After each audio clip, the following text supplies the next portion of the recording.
Bienvenidos a Milenio Mercados en Perspectiva, aquí como todas las semanas con el licenciado Jorge Gordillo, director de estudios económicos de Cibanco, y su servidor Manuel Somoza para platicar de temas económico-financieros en México y alrededor del mundo. Y como siempre les platico al inicio, revisamos los índices bursátiles a nivel mundial y la semana fue pues realmente mala. Así como habíamos tenido buenas semanas anteriores en el mes de mayo. Mayo había sido un mes bueno para los mercados. En esta ocasión no lo es tanto.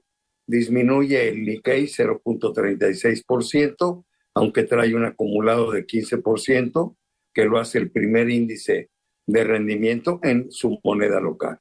El Shanghai Composite pierde 2% y se reduce el rendimiento anual a 4.97.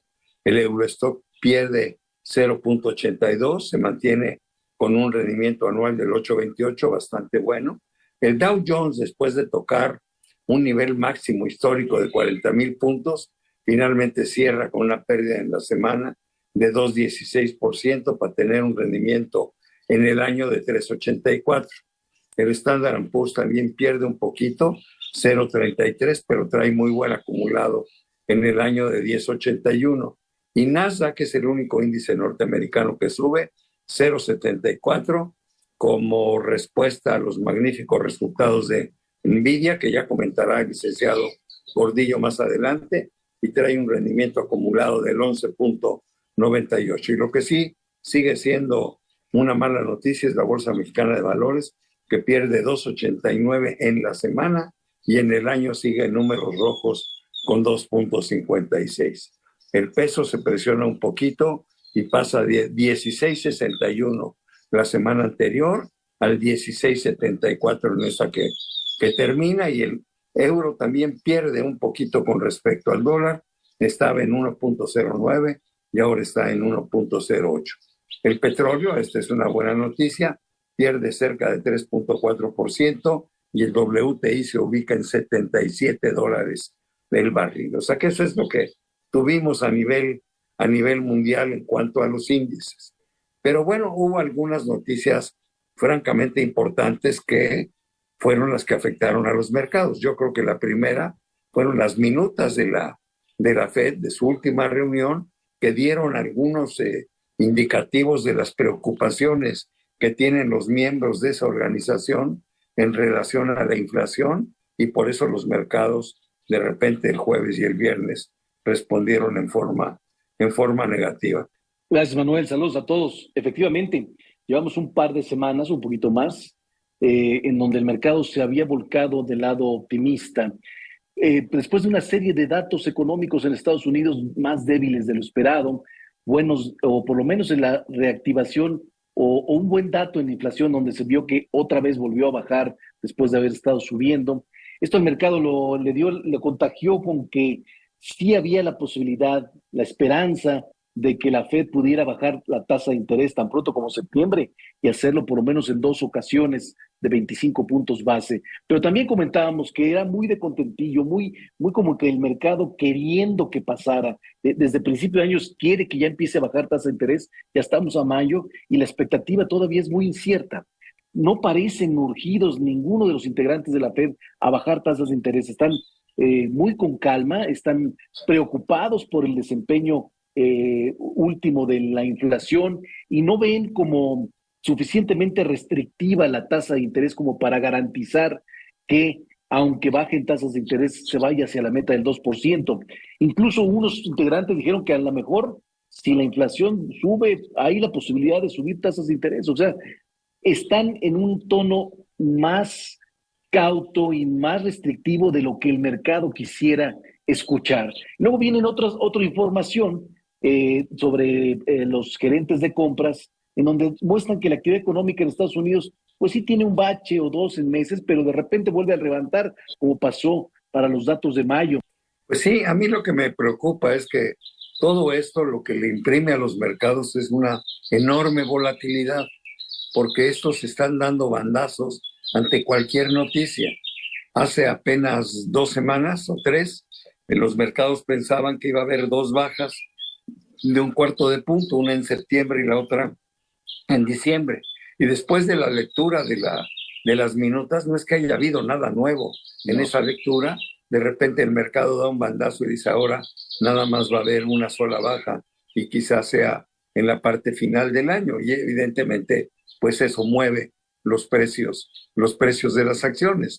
Afortunadamente, en relación a los mercados, y por lo menos en Estados Unidos, hay una red de protección que yo la veo así, y que son los resultados de las empresas al primer trimestre, ¿no?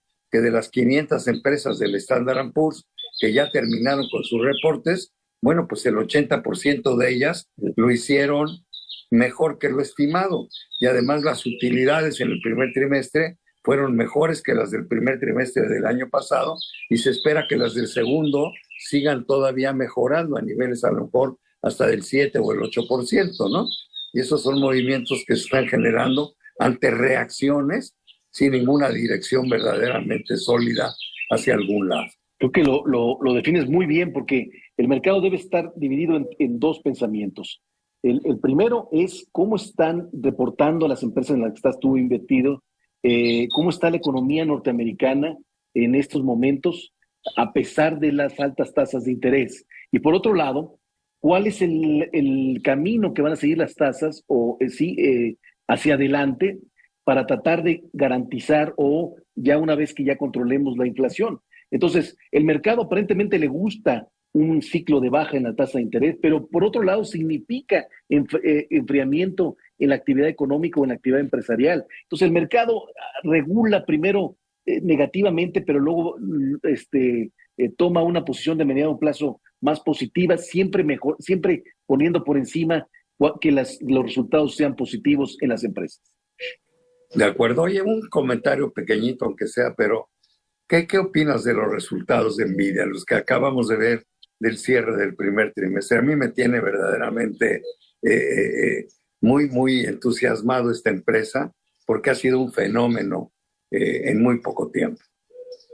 Y no solamente es un fenómeno en la empresa, sino todo el mundo está fijándose en lo que está pasando con la empresa, porque está dedicando gran parte de su actividad a la inteligencia artificial. Entonces, si es triunfadora esa estrategia, le va a ir bien a todas las empresas que están haciendo el mismo esfuerzo. Por eso el mercado está tan atento y lo toma mucho de referencia. Entonces, resultó que dio resultados con un incremento de más de 200% en sus ingresos, más de 600% de sus utilidades, rompieron expectativas. Está demasiado, todo el mundo pone mucha esperanza en los reportes de esta empresa y lo sigue rompiendo.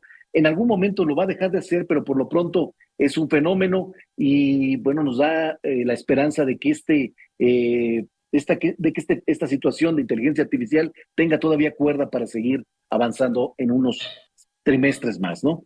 Sí, a mí me sigue gustando muchísimo esa acción. De hecho, la tenemos bastante bien, estamos bastante bien invertidos en nuestros portafolios en Nvidia. Oye, ¿qué opinas de estas tensiones que están surgiendo entre China, Estados Unidos, China y Europa ahora?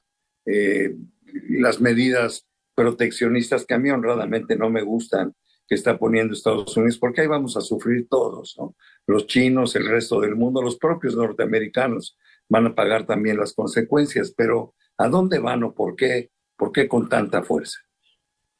Pero yo lo que pienso, lo que está atrás es la hegemonía de los próximos 30, 40 años. ¿Quién va a ser el líder en lo que va a ser los nuevos sectores, los sectores más nuevos y más quizá más triunfadores o más fuertes decíamos, en décadas por seguir? Y en esa hegemonía están tratando de reubicar o recomponer la industria, el occidente, y el pleito todo el espacio que se le dio a China y al oriente para producir semiconductores, para producir autos eléctricos, para producir todos estos nuevos sectores que están dando mucho de qué hablar. Entonces, en esta recomposición industrial, pues están regresando a políticas que no veíamos en el siglo pasado, que son restrictivas en comercio, en aranceles. Creo que lo debieron de haber armado antes de otra manera, porque ya nos tiene al mundo acostumbrados a usar muchos insumos chinos. Los productos que más le preocupan a Estados Unidos son, pues, el litio, los semiconductores, todo lo que pueda poner en duda o en peligro la hegemonía, decíamos, de estos sectores. A eso le está subiendo el arancel, está preocupado por la producción o la invasión que está haciendo China de autos eléctricos. Y bueno, China va a tratar pues de hacer una represalia a Estados Unidos, de seguir peleando. Y por eso es que Estados Unidos está pidiendo a Europa que se una a esta competencia, esta golpeteo sobre China. Y lo que se está viviendo en Taiwán también es muy importante, porque la mayoría de las producciones de semiconductores y de estos insumos son en Taiwán. Entonces, por eso China no quiere soltar Taiwán ni Estados Unidos. Oye, se nos acaba el tiempo, un último minuto nada más. ¿No comentas, por favor, el dato de la inflación en México que salió en la primera quincena de mayo? Que como ya lo habías anticipado, estábamos esperando para el mes un rebote y quizá ver la inflación ya empezar a bajar en forma más consistente a partir de junio, pero pues en mayo, por lo menos en la quincena, ya tenemos un pequeño rebote, ¿no? Sí, todo el mensaje que nos ha dado Banjico nos hace que dudemos y que no entendamos bien qué es lo qué es lo que busca o qué es lo que le preocupa. Y la inflación rebotó, se fue para arriba a 4,78, es un nivel alto, a pesar de que hubo una deflación con respecto a la quincena anterior, pero mayo normalmente es así. En términos anuales hay un aumento y eso nos dijeron que eso no queremos escuchar, que no son buenas noticias. Sin embargo, están muy específicos las presiones en productos agrícolas y tiene que ver por estas sequías, por este calor intenso que hemos vivido en lo que va de un año y no tiene que ver con los fundamentos necesariamente de la economía.